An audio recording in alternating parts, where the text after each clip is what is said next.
பாருங்க தான் தந்தி பக்கம் பக்கத்திலேயே டீ கடை முதல் அனைவருக்கும் பொருந்தும். கிராம பகுதியில் தொழில் செய்வதற்கு லைசன்ஸ் கட்டாயம். டீ கடை இனிமேல் டீ கடை வச்சா கூட லைசன்ஸ் வாங்கணும். அதுக்கு எவ்வளவு லஞ்சம் கொடுக்கணும்?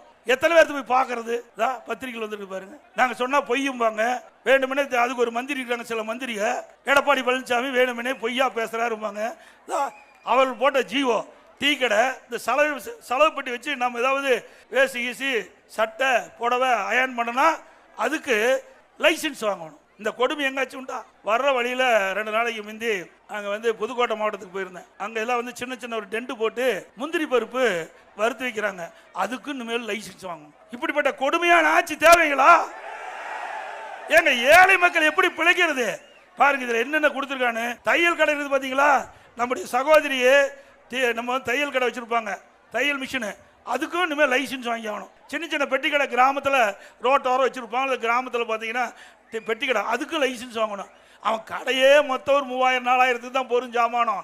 அதுக்கு 250 50,000 வரைக்கும் வரி. இது எங்கேயும் நாடு போய் தாங்கும்? இது யார் தான் ஐடியா கொடுக்குறாங்களே தெரியல. இந்த முதலமைச்சருக்கு தான் ஒண்ணுமே கிடையாது, ஒரு பொம்மை முதலமைச்சர். ஏங்க இப்படிப்பட்ட யாராச்சும் விடுவாங்களா? ஒன்றும் தெரியாது. நம்ம கிராமத்தில் இருக்கிறவங்கிட்ட கிராமத்தில் இருக்கின்ற முதலமைச்சரானா கூட இப்படிப்பட்ட அறிவிப்பை வெளியிட மாட்டாங்க. அதோட மோசமான முதலமைச்சர் இன்னைக்கு நாட்டை ஆண்டு கொண்டிருக்கின்றார். கிராமப்புற மக்கள் என்ன பாவம் செஞ்சாங்க?